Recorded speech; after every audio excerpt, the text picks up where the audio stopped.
Hello दोस्तों, जैसा कि आपको मालूम है कि यूपीपीएससी सीपीएफ एसी का फाइनल रिजल्ट विथ मार्क्स आ चुका है। ठीक है, मैं आज उनके बारे में बताना चाहता हूँ जो फर्स्ट टाइम इस एग्ज़ाम में बैठे थे और जिनका इस एग्ज़ाम में नहीं हुआ है। जिनका हो गया है बहुत बहुत बधाइयाँ, और उन्होंने डेफिनेटली ये स्ट्रैटेजी के थ्रू तैयारी करी होगी। ठीक है, जिनका नहीं हुआ है, जिनने फर्स्ट टाइम दिया या जो देने जा रहे हैं अगली बार जब आएगा, ठीक है, तो उनके लिए स्ट्रैटेजी के बारे में बताता हूँ कि क्या अपनानी चाहिए। ठीक, बहुत अच्छी वैकेंसीज होती है, बहुत अच्छी पोस्टें हैं। तो पहले अगर आपने स्ट्रैटेजी नहीं अपनाई है तो समझ लीजिए आपका गोल्डन चांस मिस कर देंगे। तो सबसे पहले कुछ इसका सिलेबस बात करते हैं, फिर स्ट्रैटेजी की बात करते हैं। तो दो पेपर होते हैं, पेपर वन, पेपर टू। ठीक है, पेपर फर्स्ट, पेपर सेकंड। तो पहले पेपर फर्स्ट के बारे में बात कर लेते हैं। जैसे जनरल एबिलिटी एंड इंटेलिजेंस होता है पहले में। ठीक है, पेपर फर्स्ट की बात की जाए, the objective type question with multiple choice in the paper will broadly cover the following areas. पहला, ठीक है, जनरल मेंटल एबिलिटी फर्स्ट जो उसका है।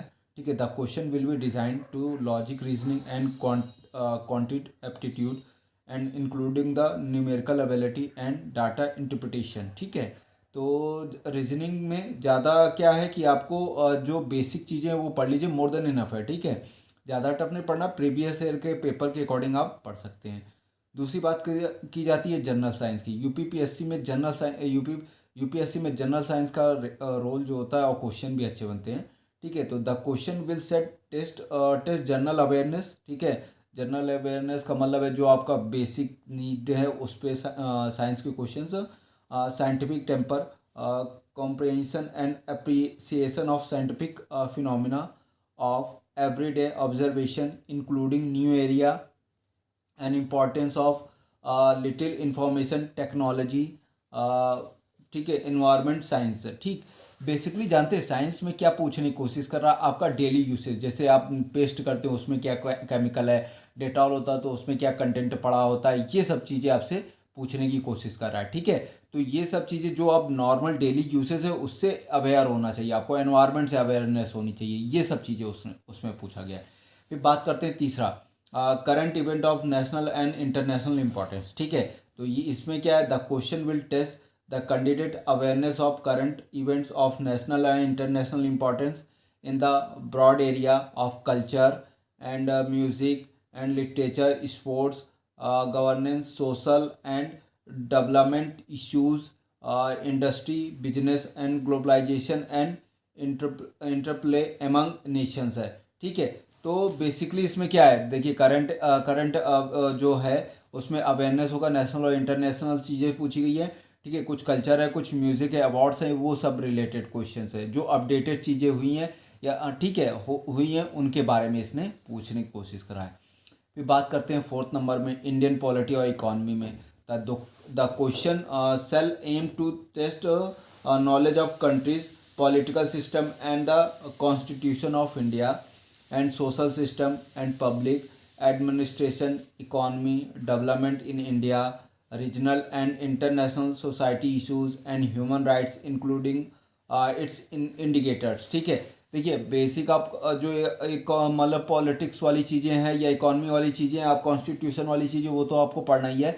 और जो हो रहे हैं जिसमें अमेंडमेंट्स हुए हैं, कौन कौन से हुए हैं, कहाँ कहाँ धाराएं कुछ नई अपडेटेड करी गई हैं, वो पूछने की कोशिश करा है। तो वो आपको इससे पढ़ना पड़ेगा। ठीक है, पॉलिटी और इकॉनमी के लिए। ठीक, जीडीपी हुआ, किसकी क्या बैंक दर में क्या चल रहा है, ये किस में बैंक मर्ज हो गई, ये सब चीज़ें। ठीक है, अब बात करते हैं हिस्ट्री की। तो हिस्ट्री ऑफ इंडिया की, the question will broadly cover the subjects in its social economy political accept.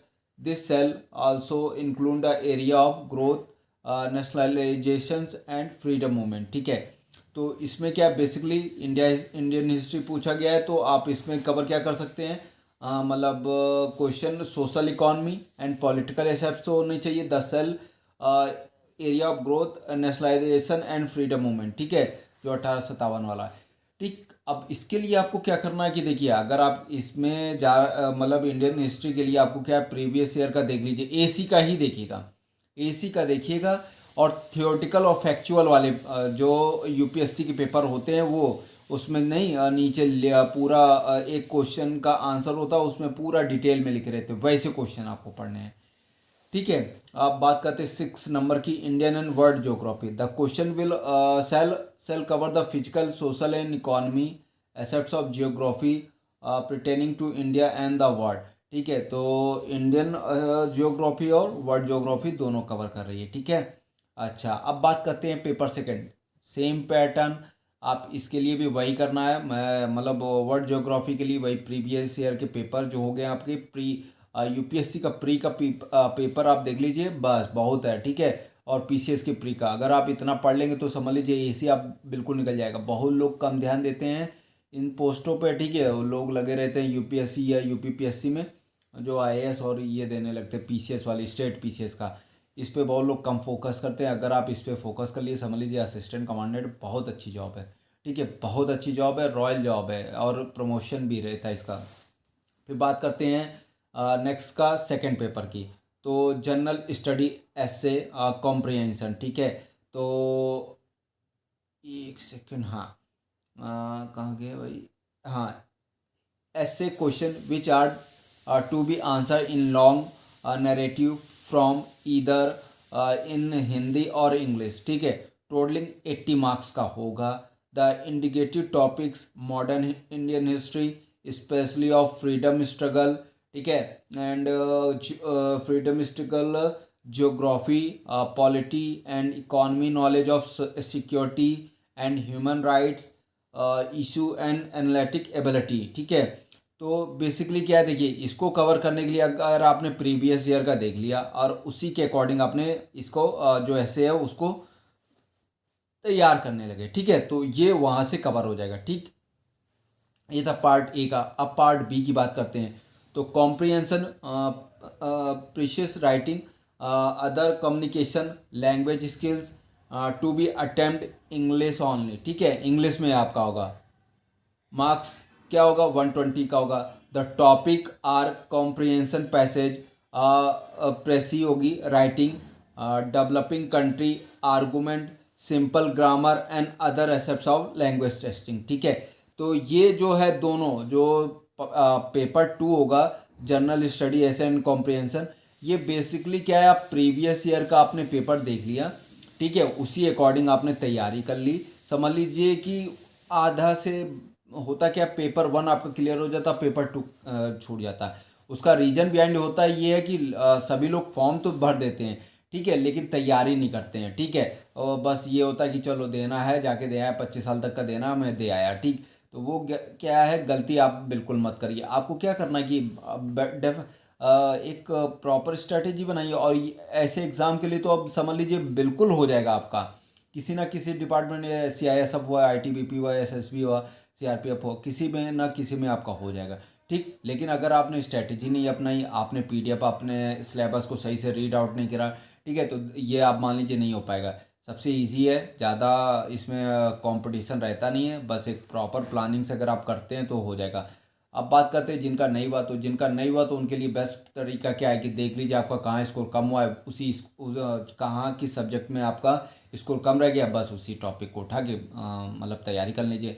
बिल्कुल डेमोरलाइजेशन नहीं हुई है, हर साल वैकेंसीज आती है। अब समझ लीजिए 25 साल तक का है, आराम से अगर आप स्ट्रैटेजी फॉलो करते हैं, आपको UPSC या UPSC और UPPSC में नहीं उतना उतनी मेहनत करने की ज़रूरत नहीं है। ठीक है, बस एक सिंपल स्ट्रैटेजी, माइंड सेटिंग और टाइम टेबल बना के अगर आप तैयारी करते हो तो डेफिनेटली अगले साल जब आएगा तो ये आप क्लियर कर लेंगे।